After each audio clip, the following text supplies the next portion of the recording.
Hello, and welcome to a new podcast called the Average Fan Podcast. My name is Michael, and I have my friendly co host, Ben, here, who can give his own introduction. Hi, I'm Ben. I am a Lions fan, and it's lovely to be joining Mr. Michael to talk about some football. Yes, on that topic, I'm an Atlanta Falcons fan myself. So, this is our first episode.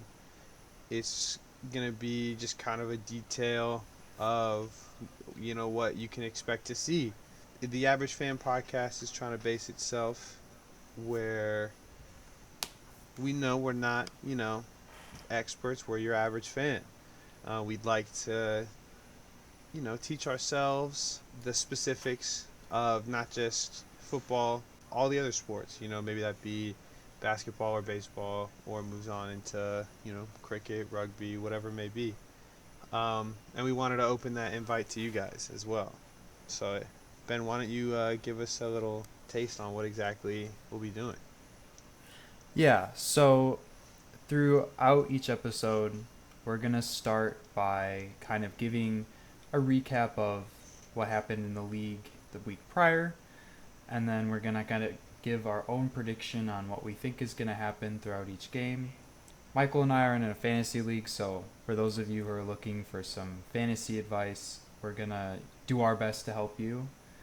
I'm sure a lot of you know fantasy is a lot of luck, so there's only so much we can do, but Absolutely. we're gonna try our best. And one thing that we really are excited to do is we're gonna each pick between Michael and I either an offensive or a defensive concept, such as shotgun, all of those, and we're gonna take turns teaching it to each other. We might have some guests that we have that are some mutual friends who know absolutely nothing about football, and they're beyond just the average fan. They're the noobs. So we're gonna try to keep things as realistic as we can, and we're Yeah. not gonna pretend to know more than we do, and we're gonna be learning here alongside you. Yeah, absolutely. Neither one of us are experts. We're hoping to potentially become experts in the future, and hopefully we can show you that process. Yeah, without, I guess, further ado, I think we should begin talking about, our season. And the NFL season is coming up in the next couple of days, starting with our Thursday night Brazil game. It's Kansas City and the Chargers. So we can go ahead and get beginning on what we think the league looks like. What we think they're going to be doing in terms of standings, what teams we think are good. We'll just kind of basically go over our predictions, our season predictions, and how all the divisions are gonna end up, and maybe we can see, with via our reasoning, how we improve, each season, or by the end of the season. Yeah, Michael and I were hoping to make this little competition to see who can be the most accurate each week and kind Oh of yeah. just see who knows ball. Yes, it's definitely. I'm the ball knower. And we'll prove We'll that. see about that. Yeah, we'll definitely see about that. But just to get straight hopping into it, we're gonna go ahead and start with the AFC. We'll just go by division. North, east, south, west. I'll go ahead and start with the AFC North. Just a one, two, three, four. No season numbers. At least by me. I'm not going to, because we're going to be doing the week by week, and then we'll just see how that tallies up. Winning the AFC, I have AFC North. Sorry, I have the Baltimore Ravens. Solid number one spot. A tough offense to beat just because of Lamar Jackson, and the defense.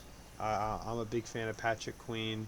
They have a nasty secondary with first round pick Malachi Starks, Kyle Hamilton, new contract extension. I like what they got going on there. Very dangerous team, and the pass rush is always never know Atlanta type of pass rush, which is good for them. So I have them winning the division. Coming up on number two, I have the Pittsburgh Steelers. They're as good as ever. They got T.J. Watt, Cameron Hayward. I know both of them are kind of aging a little, but still nasty nonetheless. On the offensive side, we have a new quarterback situation with Aaron Rodgers, good old Green Bay legend, um, paired up with new wide receiver DK Metcalf. They also just re-signed Jalen Warren to a couple-year deal as well. So that's going to be a pretty good offense, I think. Aaron Rodgers has questions on whether or not he can really accurately distribute the ball. But when you have a wide receiver like DK Metcalf, I don't think it really matters. He's just kind of a throw up. He jumps up and catches it. Number 3, pretty simple. I got Cincinnati. Their offense is good enough to win them some games. Their defense is bad enough to lose them some games.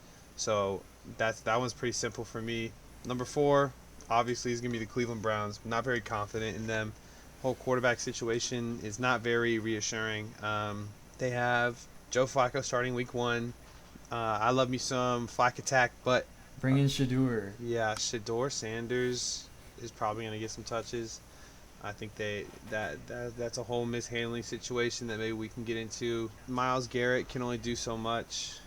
The rest of the defense kind of, lets up on them. Offense is just not good. Jerome Ford, can he really produce running back 1 in the sense that they need to really win games and have a true efficient running attack? Can Jerry Jeudy be a good enough wide receiver to give a good passing attack? I think the answer is no. That is my 4. Yeah, so I'm almost in total agreement with what Michael said here. At number 1, I also have the Ravens. I mean, we all know Lamar Jackson is an elite quarterback. Michael really hit all the good spots. Like the defense is good, especially that secondary, very lethal. They have Derrick Henry, and Lamar Jackson is probably the best mobile quarterback in the league right now. So you got to be ready for running. We know last year his passing numbers got a lot better and a lot more consistent. So you can't really game plan around that. You got weapons everywhere. Zay Flowers is ready for what I think is going to be a career year for him. I just think the Ravens are undoubtedly the most well-rounded team in this division. And number 2, I actually have the Bengals. It is true that their defense is trash. There's no other way to put it. It is absolutely trash. Absolutely horrible. Yeah. Terrible. I just think that a healthy Joe Burrow, Jamar Chase, T. Higgins, they can win any game. And while they might have to put up 50 points to do that, I think that the combination of those 3 just makes them a very interesting team. We saw last year they went 9-8, barely missed the playoffs. And I think that they will still have a slow start to the season, but even just winning 1 or 2 more games than last year will put them in the second place spot over the perpetually mid Steelers. And I think they'll probably get one of the last wild card spots. And most likely, I think they'll be a first round exit, just like the Steelers will be. Spoiler alert. But I think that they're better than the Steelers in that way, because the Steelers, in my opinion, are kind of the complete reverse of the Bengals, where they have their elite defense. We all know Mike Tomlin is a good coach, but at some point they're going to kind of have to just commit to doing a full rebuild. Aaron Rodgers, I don't know if this is a hot take, but I feel like 41-year-old Aaron Rodgers is washed. And so I don't think the Steelers are going to be – I don't think they're going to be a bad team. I just think that they're not going to be – they're not really a real contender, as per usual. They're going to win 9 or 10 games, make it to the last wild card spot, and then lose. And then for last, it's the same as Michael's. The Browns suck. What more is there to say? They have 3 quarterbacks on the roster. You have Put in Shador. 40-year-old Joe. Yeah, I guess maybe Shador will really be the generational talent. He's legendary. He's the savior, honestly. He really is. I think we're sleeping on Shador. He's gonna drop 4,500 yards, 40 touchdowns.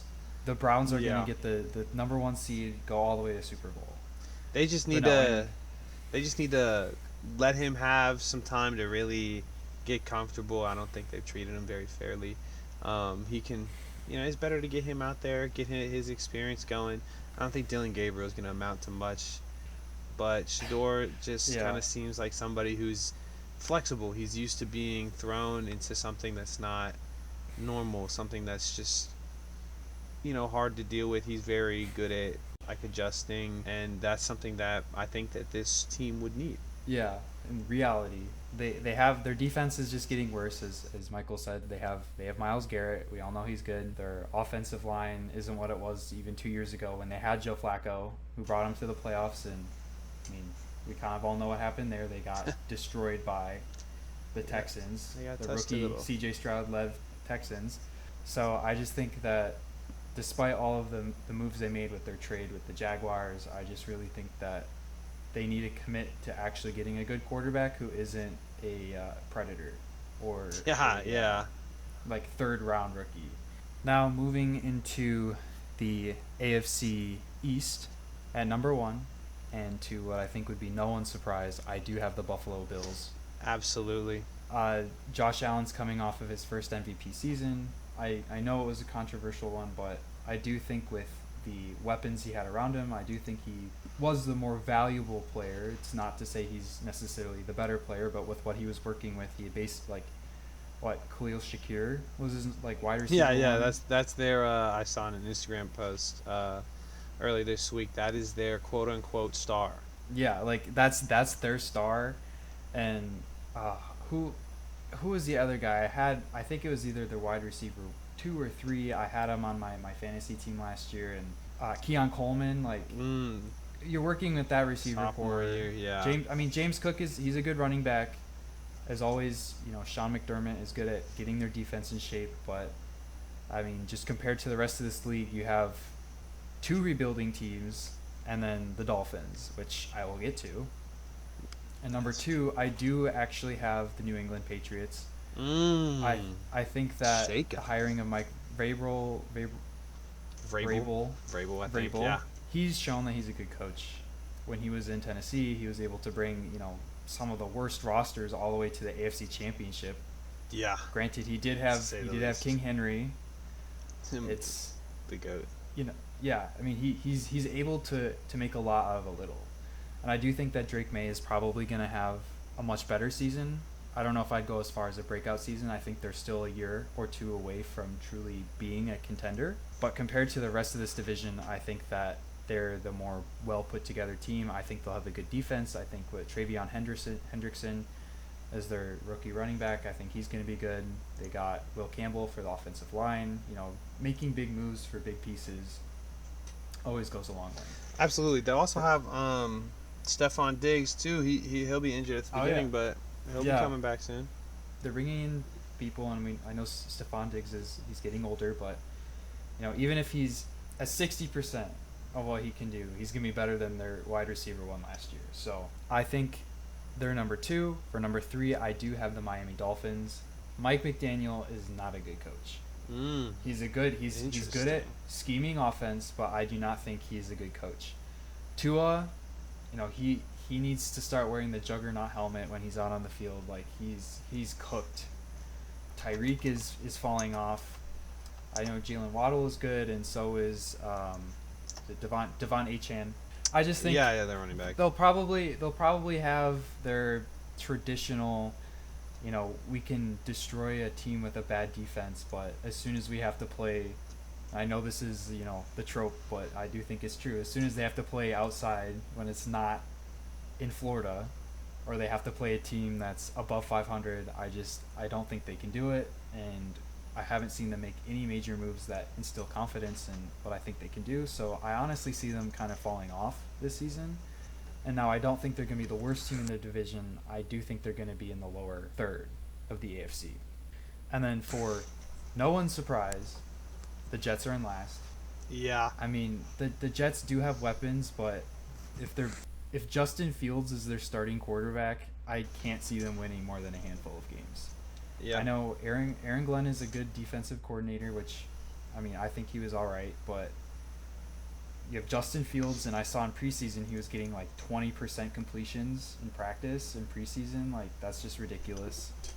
I think they'll be able to get their way to a few wins, as most teams do, but they have to commit to the full rebuild. Yeah, absolutely.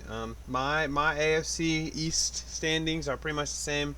Top and bottom. Buffalo Bills solid number one. Sean McDermott is a master with the defense. I think they have Von Miller. I think they do. Yeah, I saw that. Still. Oh, and he's on the Commanders, so. Oh, he's on the command. Never mind. Never mind. Okay. Doesn't really change much. I do think Josh Allen is an electric quarterback, both in the run and the pass game. He can just sling one of those things accurately too, just straight deep downfield. Khalil Shakir is not your biggest star, but a star nonetheless. Very good, I believe, in the slot as well.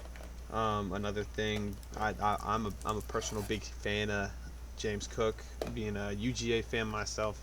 That man, He got me a championship last year. Yeah, he's a touchdown machine. I don't see any of that slowing down, even though I think they were having contract troubles or talks or something like that. I do think that resolved. Okay, that's great because he's gonna become a very integral part of the offense, especially with the lack of a strong wide receiver one. You know, just Josh Allen, Khalil Shakir, Dalvin Cook. That's enough to win a honestly pretty weak AFC East. Number two, though, unlike you, I have the Miami Dolphins. Tyreek Hill and Jalen Waddle. I think they're going to be taking a step up. I don't think Mike McDaniels is the type of guy to continue like high pressure, knowing that the kind of stress it's putting on his team with the constant injuries between Hill, Waddle, A-Chain, Tua. You know, Do you think he's gonna like change up his scheme, or do you think it's just more of a like trying to play more conservatively to protect players? I would say less so. The scheme's probably going to stay the same, but what they're looking for within the scheme could possibly change. That is entirely something that I also could be pulling out my ass, basically, which is the whole point of why we're here, is to learn, you know, whether or not these things make sense. You know, maybe at the end of the season, we'll watch this and, you know, me saying that, I'll just be like, oh, that makes no sense or whatever it is. Prove But me right. yeah, basically, yeah. But I do think that he's going to be more cautious in a player safety standpoint. I don't think it's going to be, you know, deep touchdown after deep touchdown, you know, where Tua has to hold the ball for 4 or 5 seconds every snap. So I think there'll be some improvement there. I don't think it's going to be a high-powered offense. The defense has a couple of players that I like, namely Javon Holland. I think that's his name. The safety up there. I'm a big fan of him. They also just got Minka Fitzpatrick again. Big fan of him. So I think that defense is going to be a little bit underrated. Not very underrated. I also don't think this number 2 spot is really telling a lot. It's probably going to be close to 500 if it is even over that. Maybe I just don't know. Moving on to number 3, the New England Patriots. I do like Mike Vrabel. I think it was kind of crazy for the Tennessee Titans to fire him. I thought he had a really good career with them. Kind of the only one holding that organization together. Yeah. It didn't really make any sense. But Drake May hasn't really given me a lot to be a fan of. Not that I was a huge fan of him to begin with, to be honest with you. There's always that one white boy in the draft who always just rises to the top. You know, Zach Wilson being another one of those. Mac Jones as well. I just think Drake May was his draft's random white boy that rose to the top. He did have that one play where he extended a play for a while and then threw a touchdown at the last second. Maybe, you know, in the post we'll be able to throw that in there so you guys can see the clip that I'm talking about. But I mean, it was a nasty touchdown. I'm sure you guys will probably know what I'm talking about if you watch semi-regularly. But yeah, I don't think the defense is anything to really be scared of, which is why they're falling at 3. You know, Miami Dolphins with Tyreek Hill and Jalen Waddle, I think, can easily just get this team on its ass. Do you think both games? Do you think New England is becoming like the new location where the quarterbacks get drafted to go to die?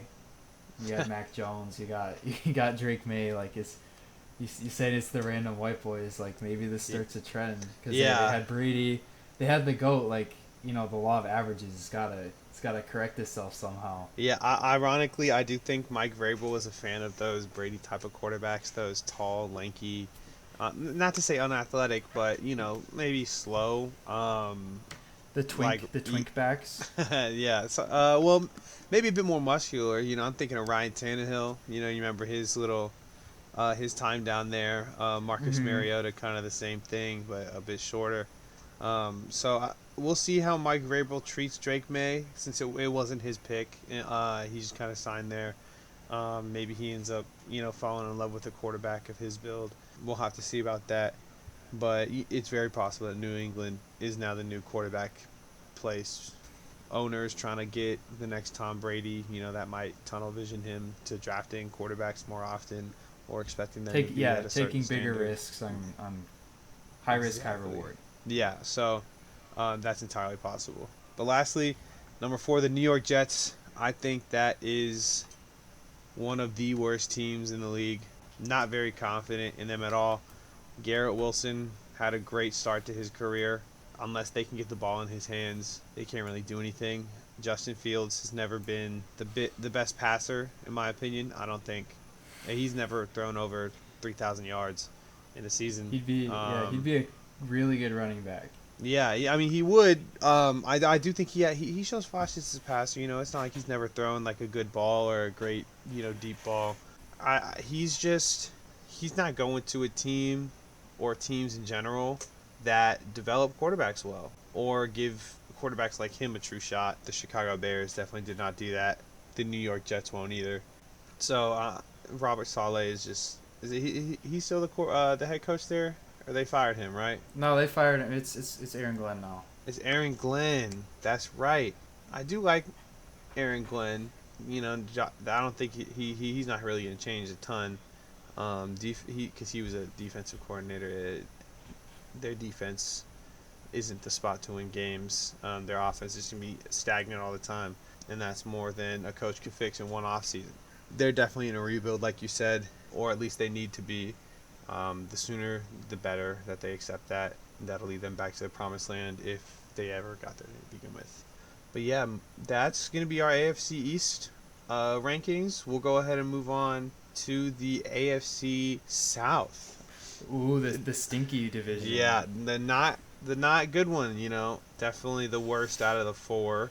Barely, in my opinion, worse than the AFC East. I do think they're also a stinky number 3 spot outside of the Buffalo Bills.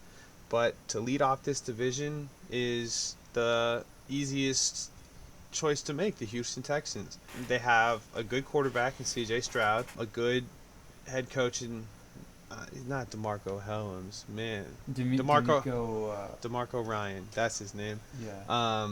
DeMarco Helms, real Falcons fans know what I'm talking about.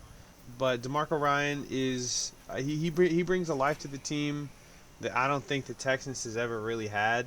He's very encouraging. This is the guy who's played and played on a good team in that Denver Broncos back in the day, that no-fly zone. So I like what they have there. They're gonna get back up to, I think, from when C.J. Stroud was a rookie.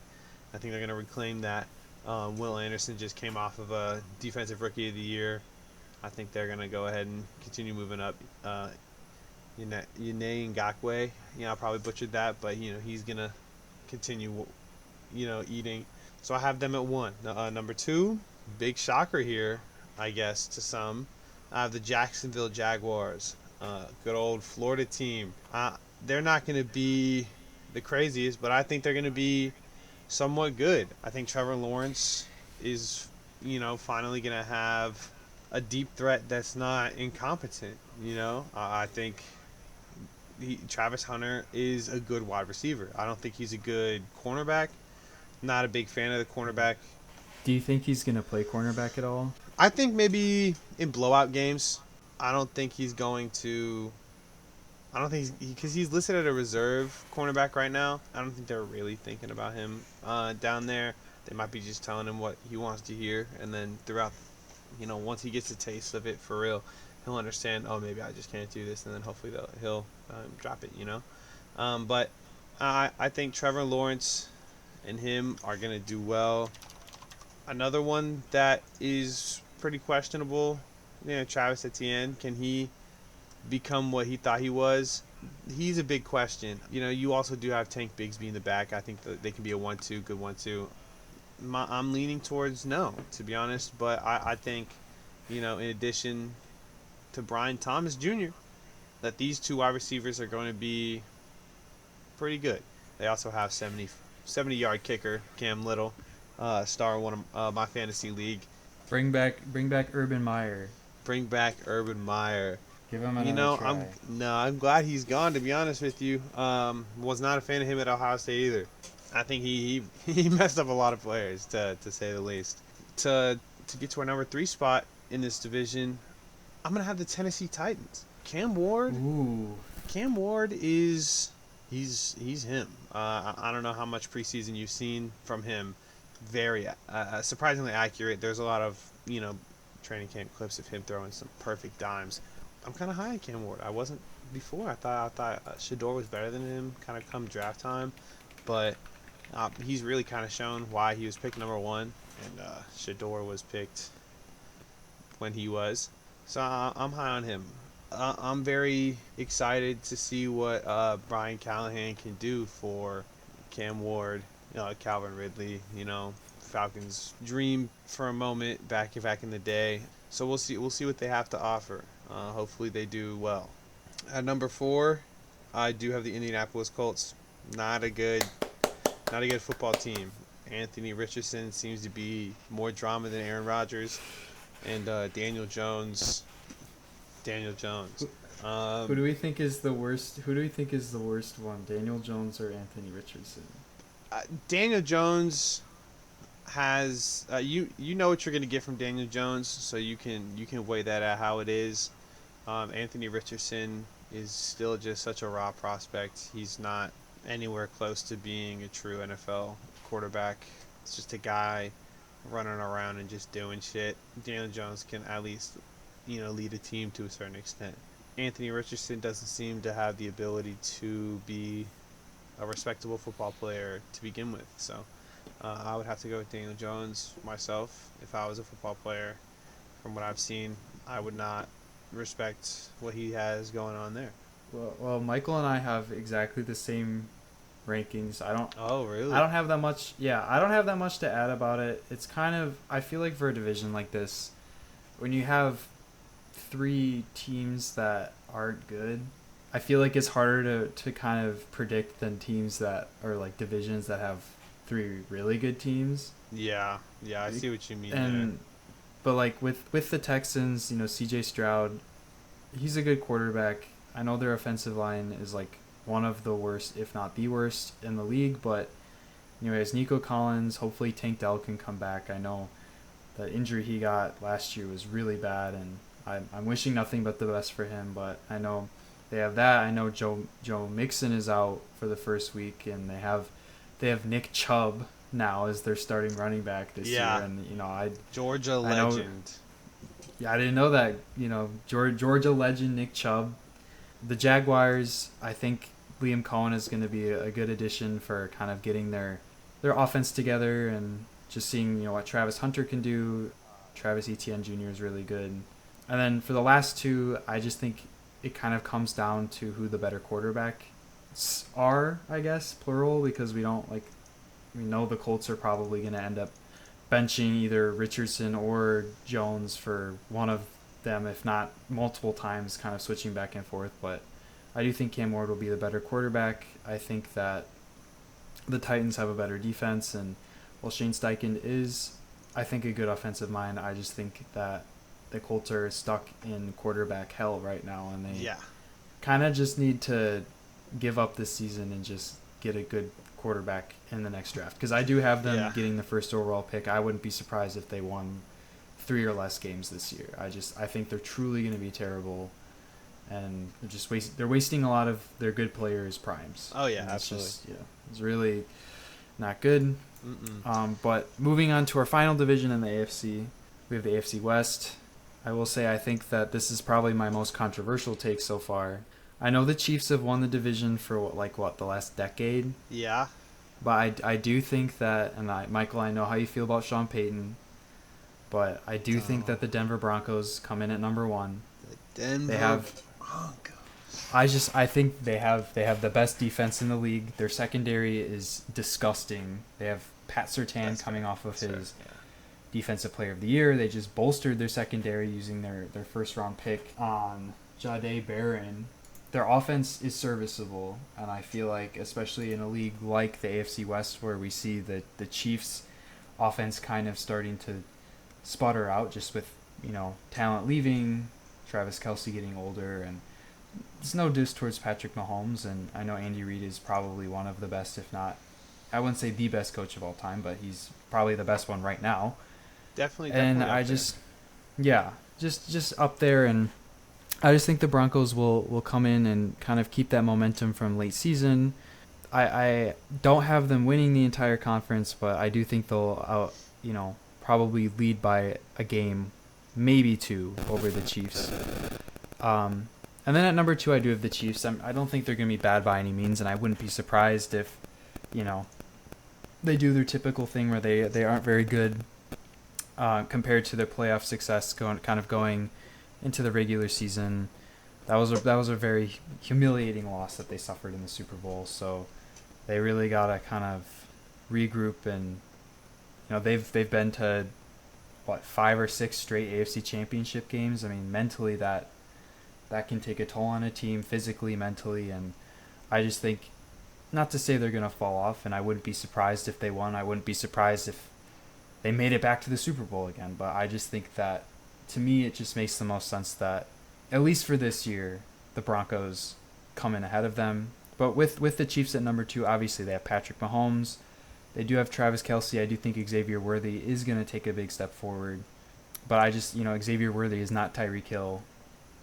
How do you feel about that Rashee Rice suspension? I believe it's going to be a couple of games.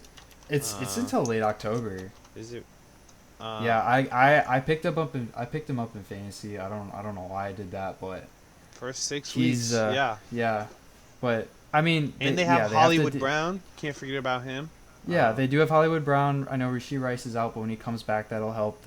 Isaiah Pacheco is a good running back, but I just feel like, I think Ben Johnson took one of their starting guards to the Bears, and they already were suffering for some bad O-line play, and just Patrick Mahomes hasn't been able to look like his MVP self that he was a few years ago. So yeah. I kind of see them declining. I do have the Chargers in 3rd, and the biggest thing that kind of changed this, because I would have not been surprised if they'd been able to win the division, but with Rashawn Slater getting hurt, I just think, when you lose a cornerstone like that on your offensive line, it can mean all the difference. And by no means do I think they're going to be a bad team. I still think they're going to have a really good defense. Justin Herbert is a very good quarterback, and they do have Ladd McConkey. I know they just drafted at least a few other receivers, or a receiver in the draft. I don't remember for sure, but Jim Harbaugh is a good coach, and I am a Michigan State fan, so I hate to admit that, but he is a good coach.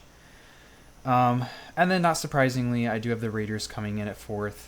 I do think the hiring of Pete Carroll was the right move, but I mean, come on, it's the Raiders. Geno Smith is a good quarterback, but who is he throwing the ball to?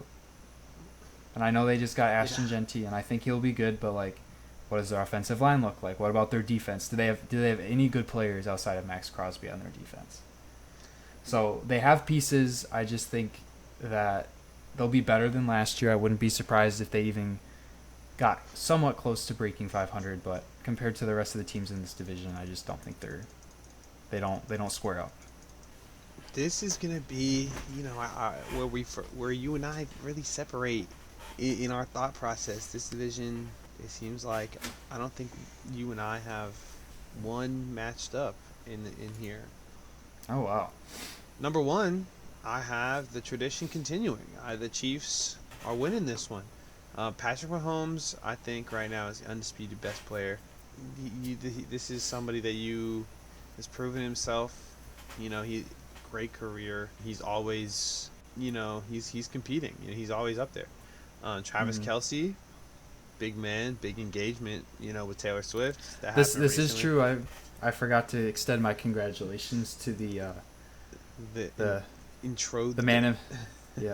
betrothed man himself, Mr. Kelce.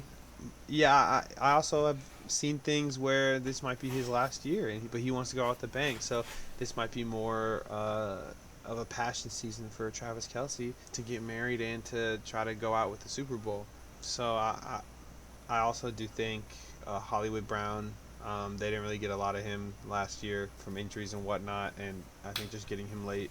Xavier Worthy proved that he can be something, not a wide receiver one. At least Hollywood Brown has some experience with it from Baltimore. But I'm pretty confident in that. Their defense is also shown to be constantly clutch, not even necessarily just smothering, but they show up when they need to, and that means that they win games. Yeah, they have an uncanny ability to win games. At number 2, I have the Los Angeles Chargers. I'm a big Herbert supporter. I also have him in fantasy, so maybe that's a biased take that plays into the fact of it. They also got Keenan Allen back. Wasn't the craziest for Chicago, but I think he's going to feel more comfortable back home.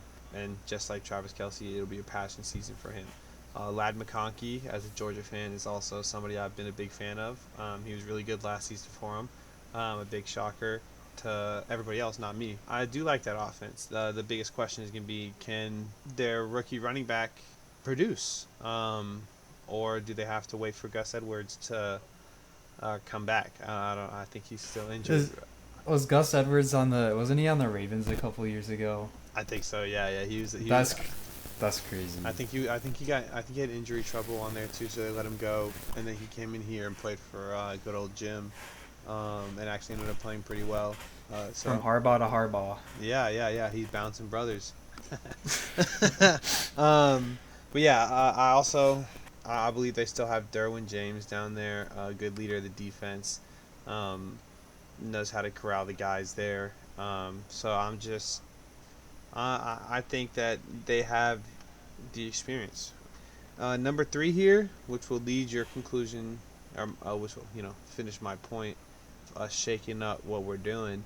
I have the Las Vegas Raiders. I like how Smith fits there. They also just got back Amari Cooper, and Jacoby Myers is an underrated wide receiver in my opinion. So as a 1-2, Myers probably, then Cooper. I just like what they got going on. Genty also as a running back, you can't tackle him. He was doing it in the preseason as well. I'm very confident in that's an underrated offense right there. I think that the Chargers are going to beat them out on experience alone. I like them. The defense, Max Crosby is pretty much it. Not a ton else strength wise. He's really going to have to become a force to be reckoned with. Every single play, which he's doing that for most of them. But if these guys really want to compete, we're gonna have to see who else can step up and help him out. And lastly, number 4, I do have the Denver Broncos. Not a big Bo Nix guy. I think that was beginner's luck most of last season. We'll see how he kind of unfolds coming in. Cortland Sutton needs to stay healthy. Who they got at running back again? I'm trying to remember. It's not somebody I'm familiar with. I know that they either signed or traded someone in who's better than their running game last year, but I don't know. Because the running back that they had is on the Cowboys, because I have him in fantasy. It looks like it's J.K. Dobbins. That is interesting. Yeah, J.K. Dobbins, R.J. Harvey, Tyler Batty. Interesting. But yeah, I wasn't the biggest Dobbins supporter. He was also on the Chargers last season. He got outshone by Gus Edwards, so there's not a ton to be happy about there, in my opinion. Marvin Mims is that wide receiver too. I like I said, I think a lot of it was beginner's luck. We'll see how Bo Nix progresses from there, but I'm not. This really hinges on Bo Nix to see if you're right or I'm right. Yeah, basically. I believe and you do not. Yeah. Bo Nix is your man. Also, Georgia fan. He played in Auburn for a while before he went over to Oregon. So I'm just. Peyton Thorne. Yeah, from Auburn. He was the starting quarterback for Michigan State for a couple of years. Oh, interesting. That's a good riddance, I guess. No, he was terrible. But I will say that this defense is going to look really good. I just think that this offense is going to take such a major step back that the defense isn't going to be able to hold the line, basically. So that is our AFC. Okay, we'll go ahead and run through the playoffs. My division winners: number 1, Baltimore; number 2, Kansas; number 3, Buffalo; number 4, Houston. I don't think that's the craziest. I think the Chiefs still own the Bills. Filling out our wild card, I have the Chargers. I think they're really taking a big step up. 6, I have the Steelers. I think the Steelers they got a good defense. The offense is a bit underrated, to be honest with you, but not by much, which is why they find themselves at 6. And then big shocker here, the Jacksonville Jaguars are back in the playoffs. Number 7. Just a beautiful wild card. They're not going far. I have them losing in the first round. But the way that I have things boiling down to our AFC champ, I have Baltimore winning over Kansas City. I think Baltimore is just going to have another high-powered offense. I just don't have faith that defenses can overcome. I think they're finally going to get the edge. Lamar Jackson has been waiting for this for a while, so I have full faith in Baltimore. That's interesting. I think mine is very different from yours. Okay. I have the Bills at 1, the Broncos at 2, the Ravens at 3, and the Texans at 4. And then for wild card teams, I have the Chiefs at 5, Bengals at 6, and Steelers at 7. Oh wow. As I said earlier, the Steelers and Bengals are both first round exits. I do think the Texans also lose to the Chiefs like they did last year. Going into the divisional round, I do think the Bills finally vanquish the Chiefs and defeat evil forever. I do think, it just seems like every year it gets crazier. I don't want to bet against the Chiefs not making it to the AFC game, but I feel like at a certain point, if the Broncos are winning the division, I'm just going to go out on a limb and say that, the Bills do win in the divisional round. Broncos at Ravens, I do think the Ravens win. I was kind of glazing Bo Nix and the Broncos, and I do think they're good, but I do think that their record is going to be somewhat inflated compared to a division that is one of the best of football compared to the NFC North, and I just think the Ravens with Lamar Jackson are built, they're more mature, and the Broncos will still have a much better season than last year, advancing to the divisional round. I do have Bills-Ravens for the AFC Championship game. I do think the Bills get over the hump. They get to the Super Bowl, and yeah, that's what I have for the AFC side. All right, moving on to the NFC. This one's going to be a lot easier. I don't think there's a lot of contention here. I'm going to go ahead and start with the NFC East. This one, I think, is pretty simple. I have Philadelphia, Super Bowl champions. Not much else to say. They haven't changed much. Number 2, Washington Commanders. I don't think they're going to be as good as they were last year. I don't think they're going to be winning a ton into the playoffs. But I do think they're still going to take number 2 because these next 2 teams are not the best. And number 3, the Dallas Cowboys, they have a good enough offense to really... Again, like the rest of the teams in this division, that's just what about their defense? Yeah. I think we might be seeing a lot of blowouts in these divisional games, but you can never predict divisional games. And then last, which I'm sure is too much of Michael's delight, I do have the Saints. I think the Saints are going to be trash. Garbage. Absolute garbage. Absolute I think their quarterback room is worse than the Giants and the Browns. It's just Desmond Ridder sucks. Tyler Shuck is a 26-year-old rookie, and he didn't even get the starting job. I think they would have done better if they had drafted Shadur Sanders. I don't know what they're doing. All of those, roster cap issues they were having is finally caught up with them. I do know they have Chris Olave and Alvin Kamara, but they're both getting older, and that's not going to be enough to save them from hitting rock bottom. Yep. I think they will be the worst team in the NFC. That's music to my ears. My Atlanta Falcons, I have them winning. I have them taking the division first time since like 2016, I think. Oh, it's been that long. Yeah, it's been a while. The two teams, the Buccaneers and the Saints, are aging. The Falcons and the Panthers are young and on the come up. You've been seeing the scales kind of tip that way for a while. The Panthers and the Falcons shooting themselves in the foot. Usually, kind of what has resulted in what we see in these past couple of years. Our trio and on offense, as well as our new picks on defense, as well as our favorites in Jesse Bates and AJ Terrell. I think they're finally gonna get us up there. Not by a ton, the ceiling is like 10-7, but I do think they're gonna get us up there. Number two, kind of crazy. I have the Carolina Panthers coming in.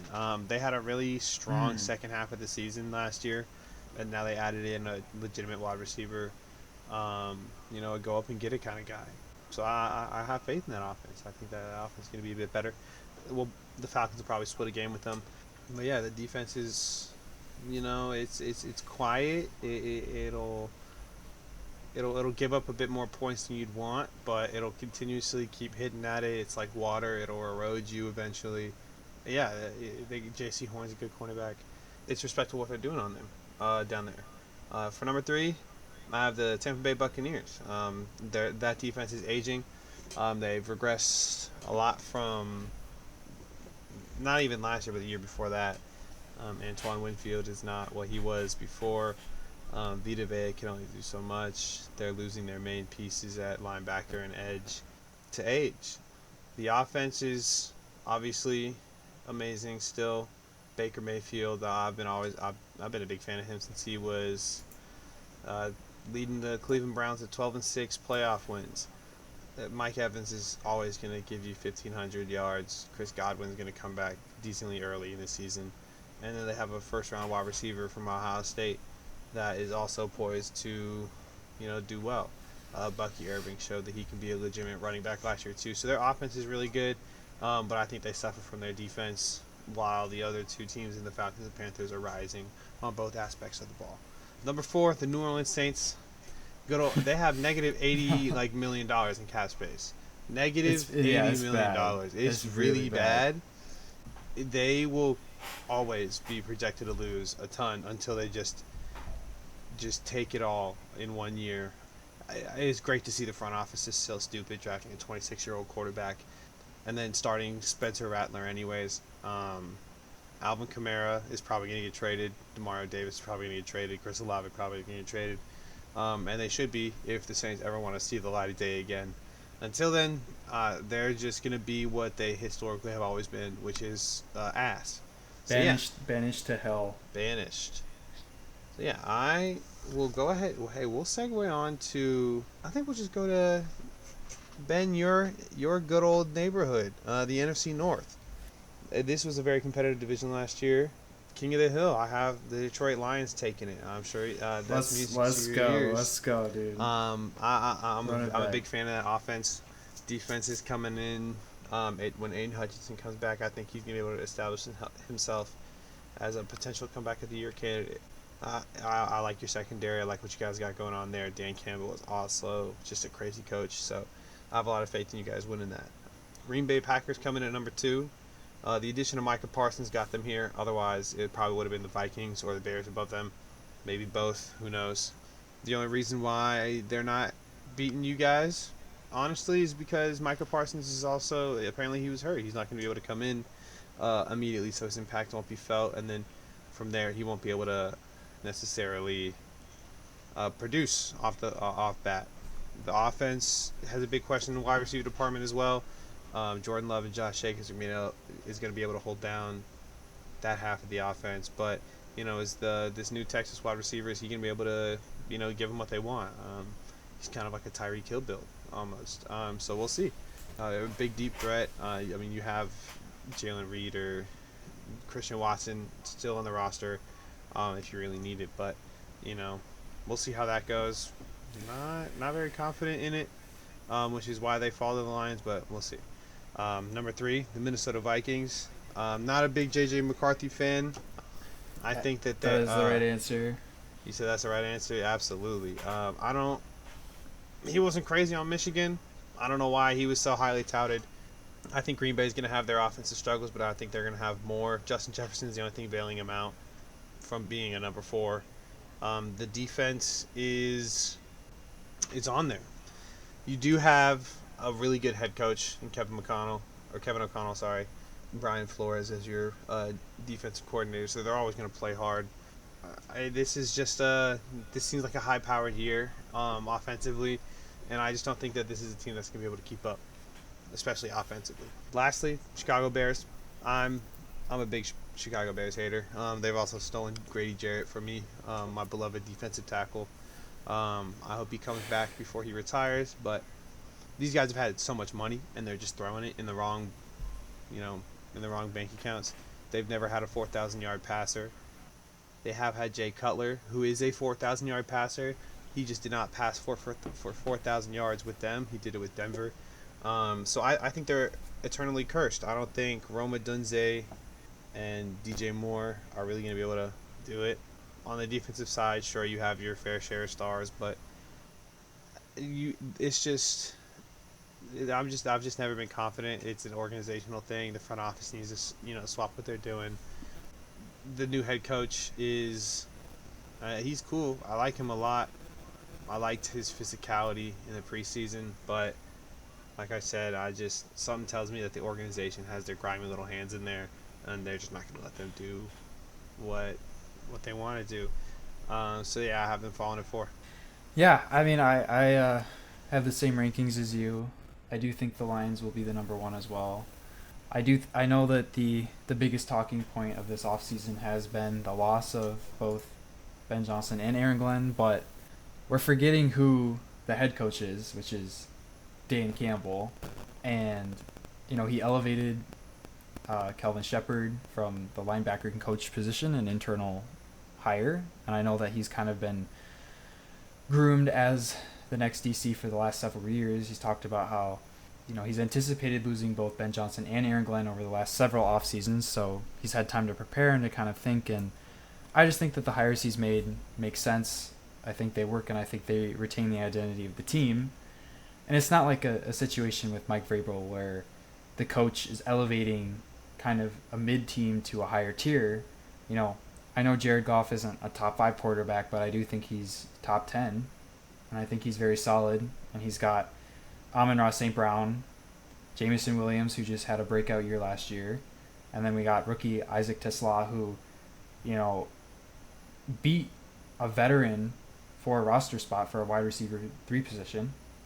And then on top of that, we have Jahmyr Gibbs and David Montgomery as the Sonic and Knuckles running back duo, plus Sam Laporta as the tight end. And that is not including the offensive line, which does have some questions, but I think will, even if it's not top 5, it's not going to go from there to the end, all the way to the bottom. We will have Aiden Hutchinson coming back. We have a solid secondary. We have good linebackers. I just feel like with Dan Campbell at the helm, there really isn't a situation where I see them just falling off the face of a cliff. And then going with the Packers at number 2, I don't think Jordan Love is going to win a Super Bowl, and that might come back and haunt me for the rest of my life, saying that on a recording, but I do think that's true. He's not an Aaron Rodgers. He's not a Brett Favre. Micah Parsons does throw a wrench into things, but as Michael said, with him being injured, I don't think that he's going to be able to contribute as much as they thought, and the Packers kind of sold their soul to get Micah Parsons, so the fate of their franchise is kind of tied to how he performs.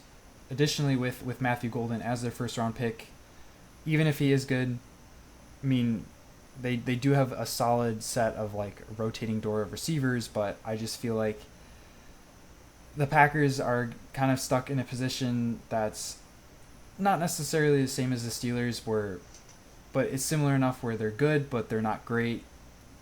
They have the coaching and the talent to not ever really be bad, but without getting to another Lombardi, they're kind of just wasting time. And I do think that the Micah Parsons trade will ultimately come back and be a bad decision. At number 3, I do also have the Vikings.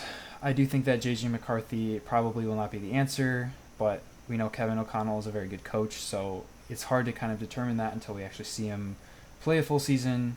He does have Justin Jefferson, Jordan Addison, TJ Hawkinson all to throw to. I know they bolstered their offensive line. And they do have a very good defense with Brian Flores. I wouldn't sleep on the Vikings, but I don't think they're going to be as good as 14-3, same as last year. And then I have the Bears in last. Ben Johnson is a very good offensive mind, but in my mind, he kind of reminds me of Mike McDaniel. I do think that they'll be able to blow out bad teams, but I'm not sure if they're ever going to be able to get to a point, at least this year, where they're beating the best of the best. I do have them improving on their record, but it's just by how much, and I wouldn't be surprised if they kind of locked in at the end of the season, but it just depends on if Ben Johnson can develop Caleb Williams and if he's able to develop a culture of his own. But yeah, that's what I have for the NFC North. Lastly, we're there. We got the NFC West. And number one, I do have the 49ers coming back. Oh. I do think Kyle Shanahan is a good coach, but I also know they lost a lot of pieces. I think this division is very underrated in how good these teams are. I just see the 49ers as having one of the easiest schedules in the entire league. I think that Brock Purdy, while he will never beat the system quarterback allegations, is solid in Mike Shanahan's system. So I do think they'll come back and win their division, but I do not think they'll make it far in the playoffs. Second, I have the Cardinals. The Cardinals are kind of an interesting team because they're stuck kind of in this purgatory. I do think they'll improve upon last year, but Kyler Murray has, those few games every year where he looks like the first overall pick, living up to the hype, and then, for half the season he just kind of plays okay. I don't know why they didn't utilize Marvin Harrison Jr. more, but I know they got some good pieces in the draft, and we'll just kind of see how that works out. They do have a very good tight end. They have a good run game, and I do think they'll be better, and it's possible they make a run at winning the division. And third, I do have the Rams. I do think the Rams will be good. Sean McVay is one of the best coaches in the league, but Matthew Stafford is getting older. Much respect to him for the time he's put in. Another Georgia legend. Another Georgia legend, but he's been in the league since 2009. I know he's been having some back issues, and for me, the reason I have the Rams so low is it just depends on them staying 100% healthy, which I don't think has happened since they won the Super Bowl. Puka Nacua is prone to getting injured. They have a 30-year-old Devontae Adams, which is no hate to him, but once you get to a certain age, it's just hard to stay healthy like that. And so while I do think that they're going to be good, they got Kyron Williams, they have Jared Verse, they'll have a good defense, a good rushing game against the quarterback, edge pressure. Yeah. But I just don't think that. I just think that they're gonna not have as good of a run as they have had over the last 2 seasons. And then in last, I do have the Seahawks. I do think signing Sam Darnold is kind of not the smartest move. We saw him fall apart in Minnesota at the end of the season, and as much as I respect what they've done in their new coaching situation and what they've done in the draft, I do think Jalen Milroe is not going to work out for them, and neither is Sam Darnold. They're going to have a good defense, and I do still think that they're going to be close to 500, but I do not think that they're going to be winning 10 games as they did last year. This is another crazy one. It's kind of funny that it's AFC West, NFC West that you and I don't really see eye to eye on. This one I have the Seattle Seahawks taking the cake. I liked what Sam Darnold was putting up last year, and he now has Cooper Kupp and Jackson Smith and Jigba as wide receivers. And he also has Kenneth Walker. Mike McDonald is not, the best coach of all time, but I do think a lot of these players are able to play so individually and off each other that I think that in almost like a power grab moment in this division, I think they take that. I also think they have a young defense. Interesting. Yeah, I think they have a young defense that can really play. They've shown that they can keep up last year. Not, they have their own mistakes. They can fix those. I think they can easily win the division in the playoff spot. Number 2, I have the Los Angeles Rams. I know you were talking about them getting old, but Matthew Stafford hasn't really declined. I think he's been more injury prone. I kind of have faith. They have Puka Nacua, great target. They have a good tight end down there. What's it? Tyler Higbee, man, I love him. I used to play him in Madden. Good safety blanket. I think him and Kyron Williams is a. I think Kyron Williams is a good running back as well for him. And I'm not the biggest supporter of Devontae Adams in these recent years, which is why I think they're gonna fall to 2. Is that offense is gonna become, inconsistent to a certain point, or at least stagnant for like a quarter. Otherwise, they also have a very young defense. Not a ton of big names, but a mastermind of a coach to say the least. Someone who knows both sides of the ball pretty well. So yeah, I have them. I have them coming in at 2. At 3, it falls our San Francisco 49ers. They lost a Interesting. lot of big pieces on defense, a lot of major pieces on defense. Kyle Shanahan being an offensive coordinator who runs through defensive coordinators like they're nothing. I think that's going to be a pretty big blow. Also, offense is not looking very good. You have Brandon Ayuk, who is still dealing with recovering from an injury he had last season. George Kittle can only stay on the field, it seems, half the time. Same thing with Christian McCaffrey. And Brock Purdy will never beat those system quarterback allegations. Unfortunately, when you're in the system of Kyle Shanahan, you really only need system quarterbacks. Somebody doing too much can kind of mess them up. So I have them falling at 3. I just think their own self-inflicted wounds are gonna hurt them really bad. And lastly, number 4, I have the Arizona Cardinals. I don't think they're gonna be horrible. I just think they're gonna be the worst out of the 4. I like Kyler Murray, but he's not very clutch. He's not a major producer. I do like their head coach. I think Jonathan Gannon was his name. I thought he did pretty well last year. They have an interesting offense. Marvin Harrison Jr., Trey McBride, James Conner. Very interesting. You tack that in with Kyler Murray being able to run around. It is very interesting, but I just don't think it's good enough to produce to beat any of these other teams. The defense is also not very good either. They don't really have a ton of people there to really show that they're stars, and they're somebody who can compete. But with that being said, those are all 8 divisions, but this is our playoffs for the NFC. Pretty simple. The first 4, we're gonna have Detroit is gonna take the number 1 spot. Solid record. Great team.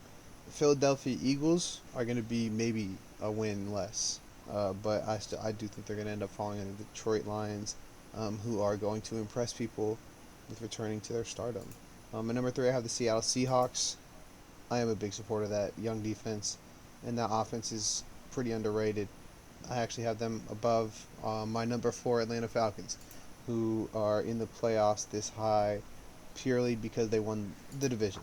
A 4 seed, arguably, that would not be totally earned. Hopefully, I'll prove myself wrong, but we'll see. Let's sit at number 5. I got the Green Bay Packers.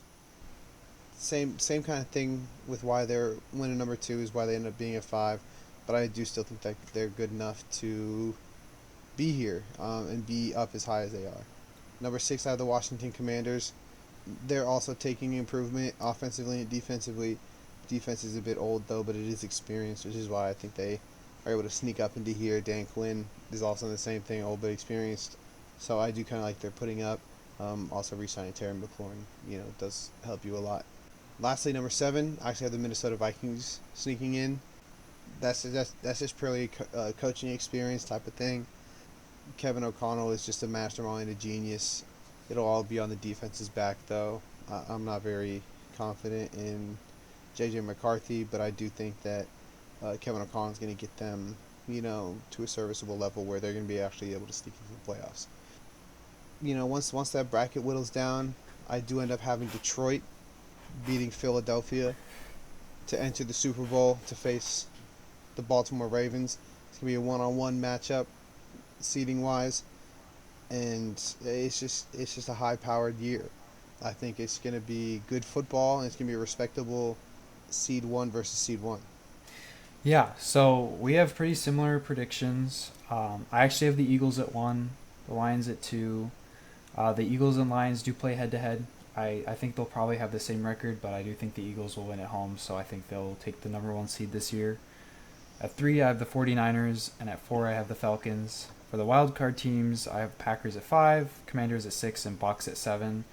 Similar reasoning to Michael.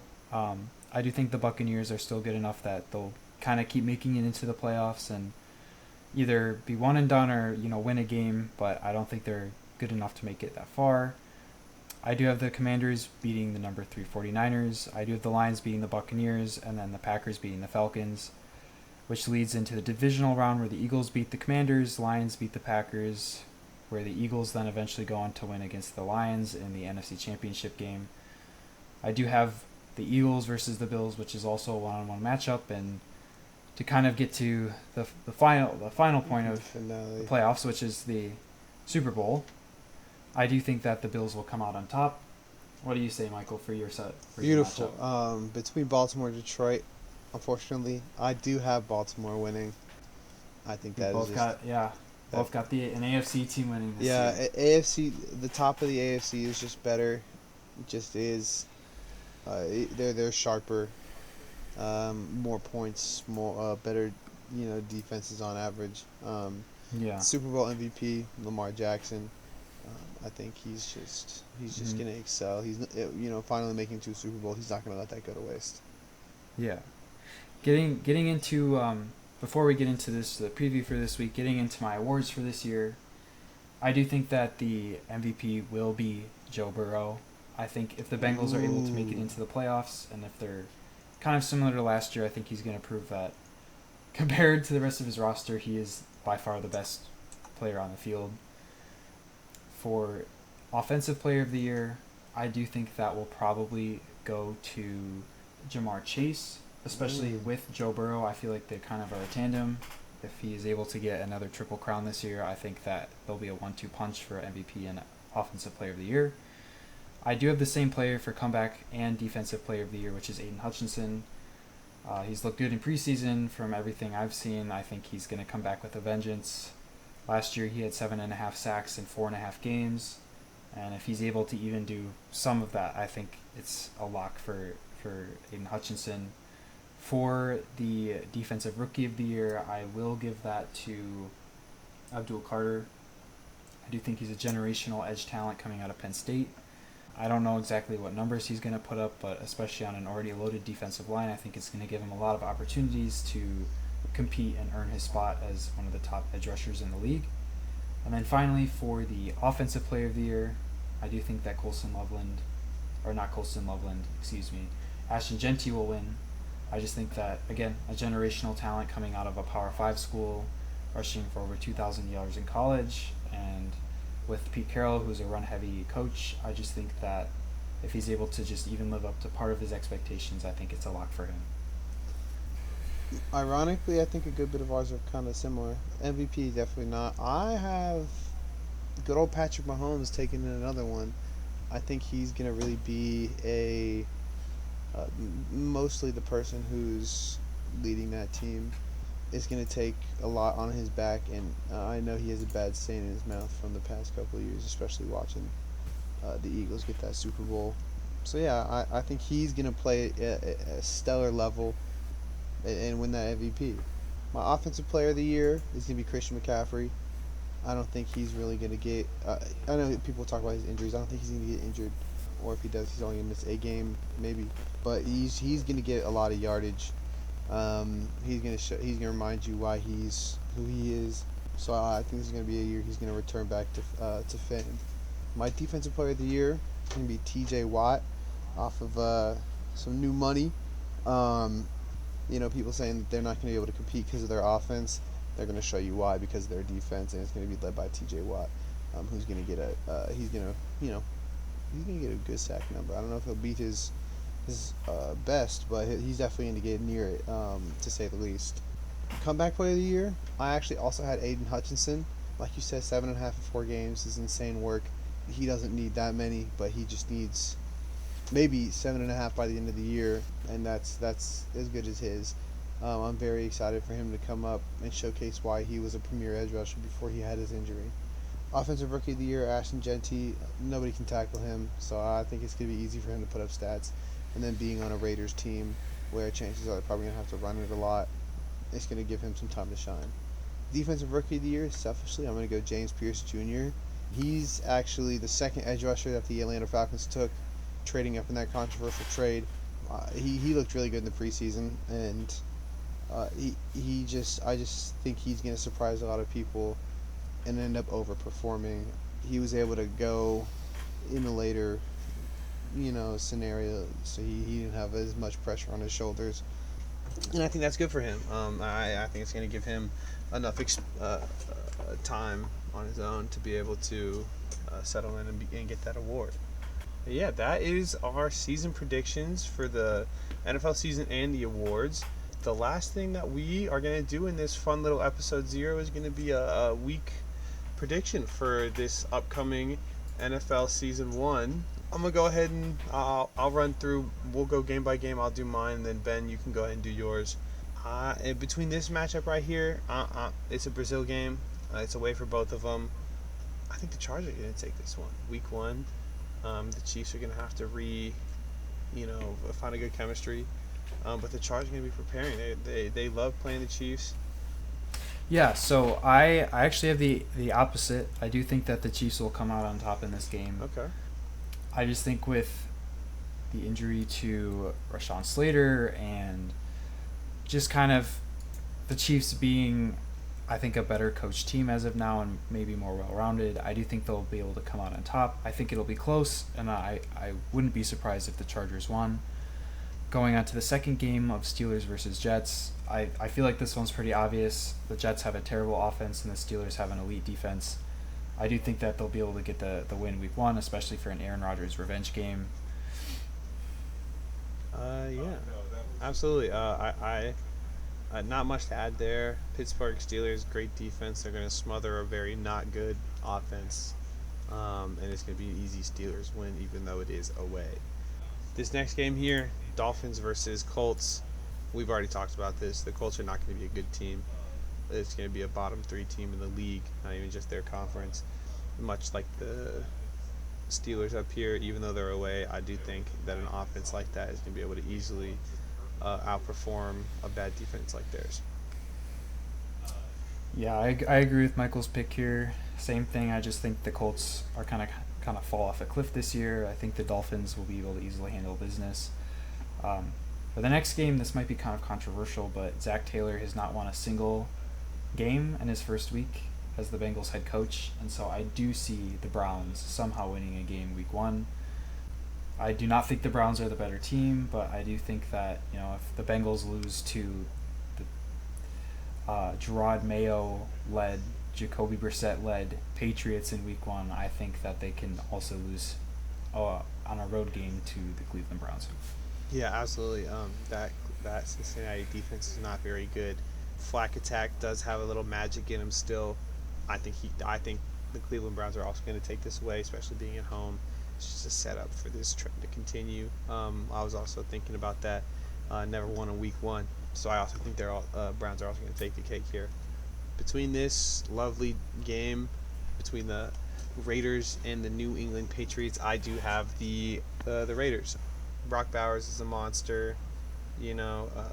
Jacoby Myers, Amari Cooper, Ashton Genty. Patriots have nobody on defense to contain 2 of those that I just named at once. And then you have Max Crosby on defense to at least disrupt some. I think the Raiders are easily going to be able to overpower them. Yeah, so I actually think that the Patriots are going to win this game.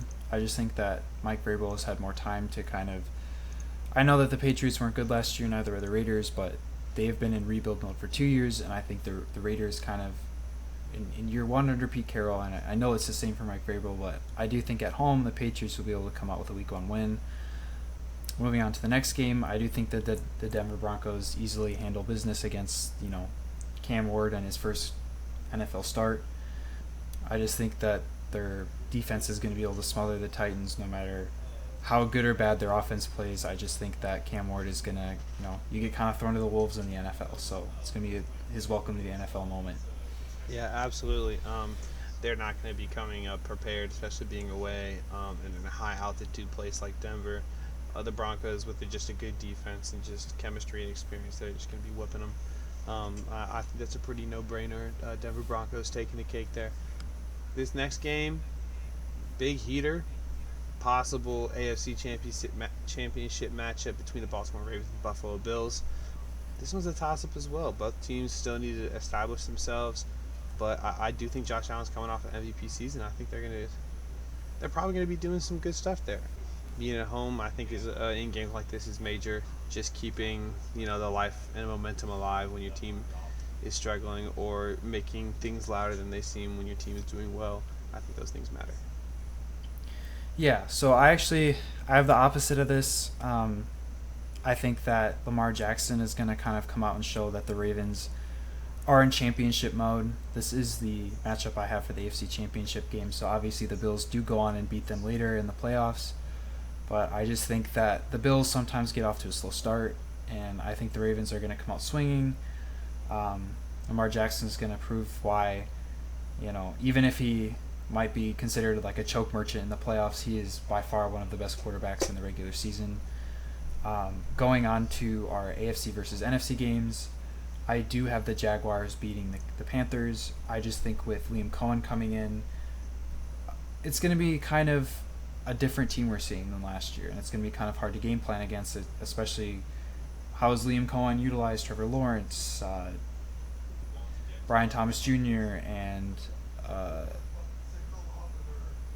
I'm so tired. I forgot. What's the name of the guy that they just drafted? Travis Hunter. Travis Hunter. Yeah. With Travis Hunter. So I just think that, I do think the Panthers will be good, but especially with their bad defense. And not to say Bryce Young is going to play poorly, but I just think that the Jags are going to come out and kind of assert themselves as being a different team than last year. Yeah, absolutely. I think that the Jaguars, especially, like I'm saying, the home field advantage on these even type of games, it's going to help a lot. I just think they have a lot of weapons on offense, and the Panthers do not have a lot of weapons to stop that. So I think they're easily going to get overpowered and just whittle them away. Last AFC versus NFC game between the Los Angeles Rams and the Houston Texans. I have the Houston Texans. I think this is a good matchup for them. Los Angeles never really feels like a super home game for whoever's there. The Texans they just have a good defense, and in this spot where Devontae Adams and Puka Nacua are trying to find out how they fit onto the team, they're going to be able to take advantage of this. Derek Stingley is going to be able to confuse them. Will Anderson is going to be able to confuse Matthew Stafford or Stetson Bennett. I think Stetson Bennett is going to play because actually Matthew Stafford's injured, so that's another reason why. I'm a Georgia fan, so I want Stetson Bennett to do well, but I mean, realistically, he's just not against a team like the Texans. Yeah, so I do have the Rams winning this game. It does depend on if Matthew Stafford is healthy or not, but I just think the Texans are going to have a very good defense, but I think that the Rams defensive line is going to be able to kind of just tear holes through the wet paper that is the Texans offensive line. I think it'll be a close game, but I think ultimately the Rams will come out and get a week 1 win this year. Moving on to the season opener game between the Dallas Cowboys and the Philadelphia Eagles. Before the Parsons trade, I would have said that this might have been close, but I think the Eagles are going to dominate. I really don't see a big chance for the Cowboys to come out. It's possible. Anything can happen in this league, but I think the Eagles are going to prove that they're still a contender going into this year. Yeah, that's not much to add on there. The offense is good for Dallas, but the defense on Philadelphia is better, and definitely the offense is better than the Cowboys' defense, and that's just basic football right there. Moving on, there's just no way the Saints are going to be any good. Mostly, they're probably going to be not favored in any of their matches. Spencer Rattler is not a quarterback to be afraid of. Chris Olave and Alvin Kamara being your only offensive threats is something to be scoffed at. And I mean that literally. You have Rashid Shaheed, but he's literally just a run straight. And if he's open, he's open. I don't even know if Spencer Rattler can hit that far. But I'm going to have the Arizona Cardinals. At least they have Budda Baker, which is at least some secondary help. So Rashid probably isn't going to be doing a ton. Then it's Tyler and Chris Olave, who I don't think can really carry a team. I think that's a pretty good analysis. I wouldn't change that much on it. I do think that just as Michael said, the Saints are going to be terrible, and I think the Booty Cardinals are going to cheeks. be able to absolute booty cheeks, dumpster fire of a team. I do then going on to the next game. I do think the Falcons win Week 1. Last year they, dominated the Buccaneers, even if they ended up having a worse Swept. season. I think Michael Penix comes out and shows why he's Michael Penis. Um, Whoa. I think he's gonna just Watch your lay it down on the mouth. Buccaneers, and especially with Chris Godwin being out for the first part of the season, I just think that the Buccaneers are gonna have their defense exposed, and Michael Penix is gonna establish himself as a solid starter. Yeah, Michael Penix is he's a gunslinger. The couple games that we have seen from him, 3 games total, he was 1 for 2 win loss. Both of those losses were losses in overtime, in high scoring matchups. He can compete. He's just never had a defense. Hopefully, with our first round picks, it'll change. We're at home here, in a divisional game. These things are very important for a dumpster fire division like the NFC South. So I expect at least the crowd to be amped up. Um, the Buccaneers are going to be missing Chris Godwin. I believe Tristan Wirfs as well. And those are pretty big offensive blows for somebody who needs the offense to get going, especially seeing that their defense has been taking a regression as they have. Moving on to this next game here, Commanders versus the Giants. Pretty brain dead take if you choose the Giants. They don't really have a ton to offer. A lot of questions about the team in general, and I think we're going to get an answer for them this week. The answer is going to be that they are not good. The Commanders at home are going to be able to steamroll these guys in a divisional matchup. I agree with Michael's take here, especially with Russ starting as quarterback for the Giants. I don't really see them being able to do anything on offense. I know the Commanders' defense isn't the best, but they're really bad on run defense, and I don't think Scadabo's going to break out Week 1. It might be a good game, but ultimately I think the Commanders win by at least a touchdown. Going to the next one, I feel like this one's also pretty easy for me to make a judgment. I know I have the 49ers winning the division, but I do think the Seahawks come out on top here. I just think that with the 49ers defense being hurt, Sam Darnold's going to be able to come out, and I think he performs better in low stakes games, and I know every game matters in the NFL, but especially for Week 1, I think he'll be able to come out and perform well and take advantage of the weakened former, you know, pillar Yeah. of the NFC West. Yeah. The 49ers, they just don't have a lot of offense right now. They're all on the injured reserve. Christian McCaffrey and Ricky Pearsall are the only ones that are going to be there on a defense that is stocked with talent, young talent, like I said.